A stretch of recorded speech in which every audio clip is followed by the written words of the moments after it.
Assalamualaikum warahmatullahi wabarakatuh. Salam sejahtera buat pemirsa dimanapun Anda berada. Pagi ini saya lagi di hutan lindung di belakang saya ini ya. Karena di wilayah kami ini banyak hewan yang mengganggu, yaitu diantaranya monyet, lembu, kambing. Makanya saya buat trik seperti ini, yaitu dengan membuat semak lahan kelapa sawit sehingga menjadi hutan lindung seperti yang ada di belakang saya ini. Jadi fungsi daripada hutan lindung yang ada di belakang saya ini yaitu ada 3 fungsi. Yang pertama yaitu melindungi pohon kelapa sawit diganggu dari hewan, terutamanya kambing, lembu dan monyet. Kalau di sini itu hama yang selalu ada. Nah, itu fungsinya untuk melindungi dari gangguan hama. Karena kalau semak tidak mau dia masuk. Jadi kalau lahannya bersih, lembu, monyet dan kambing itu suka masuk ke lahan kelapa sawit. Karena kalau biasanya yang lahannya bersih itu rumputnya itu rumput-rumput muda yang suka dimakan oleh ternak. Dan tetapi kalau dibuat semak, dia rumputnya model yang ternak-ternak itu nggak suka dia. Karena di sini ada banyak pakis dan pohon-pohon kayu. Jadi ternak nggak suka masuk. Jadi dengan adanya hutan ini aman. Umur kelapa sawit yang saya tanam ini sekarang sudah mencapai umur 1,5 tahun. Ya alhamdulillah aman, tidak ada gangguan. Nah, selain untuk menghindari dari gangguan hama, jadi hutan ini mempunyai fungsi lain ya rekan-rekanku sekalian, yaitu apabila musim hujan ini fungsinya untuk penyerapan air agar tidak tergenang air di dalam lahan ini, karena memang ini enggak ada saluran pembuangan airnya. Jadi dengan adanya hutan ini kalau pas musim hujan air cepat diserap sehingga tidak terjadi genangan air yang berlama-lama. Selanjutnya, fungsi yang selanjutnya yaitu apabila musim kemarau, lahan ini tidak kekeringan karena memang lembab kalau masih banyak hutan-hutan gini. Lahan ini kondisinya lahan gambut. Jadi lahan gambut ini kalau musim hujan becek, kalau musim kemarau kering. Jadi kita butuh mengatur kelembapan agar pohon kelapa sawit itu cukup air, jadi bisa subur. Jadi walaupun sepertinya hutan lindung, tapi kalau jaluran sawitnya ini tetap selalu bersih ya teman-temanku sekalian.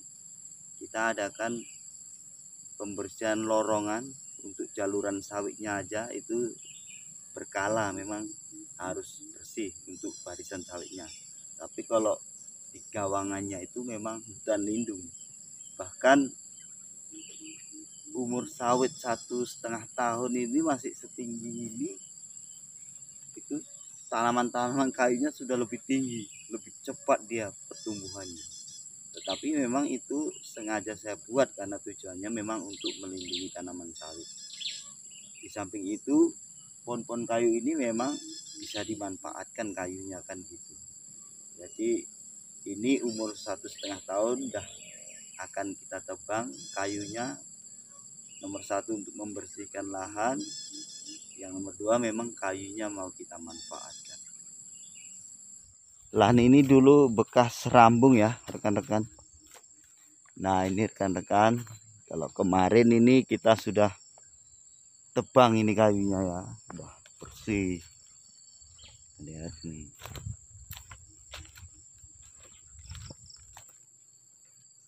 Nampak sawitnya kan? Udah bersih.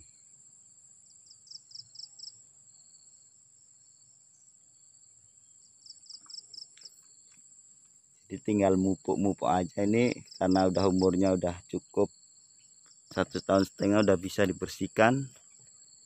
sepertinya udah tahan lah kalau gangguan.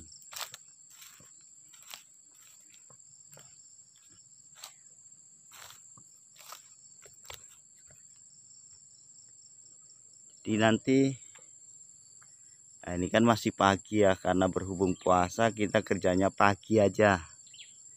Kalau siang nanti nggak tahan kita. Ini sambil dibersihkan, ini nyicil-nyicil. Jadi nggak mesti harus hari ini siap. Jadi teman-temanku sekalian ya, mungkin teman-teman bisa praktekkan seperti saya ya. Apabila mengalami menanam pohon kelapa sawit itu selalu diganggu ternak liar, karena biasanya kalau kelapa sawit memiliki lahan bersih itu ternak suka masuk-masuk. Jadi trik yang saya lakukan ini yaitu yang pertama, lahannya itu disemakkan, ya kan, disemakkan lahannya. Akan tetapi kalau barisan sawitnya itu harus bersih, karena kita juga harus lakukan perawatan rutin ke sawitnya. Kalau di gawangannya itu biarkan aja semak, yang mana tujuannya ya tadi ya seperti yang saya katakan. Yang pertama untuk melindungi pohon kelapa sawit, yang kedua untuk apabila musim hujan itu untuk melakukan penyerapan air supaya tidak ada genangan. Yang ketiga yaitu apabila musim kemarau supaya terhindar dari kekeringan, agar lahan itu tanahnya lembab.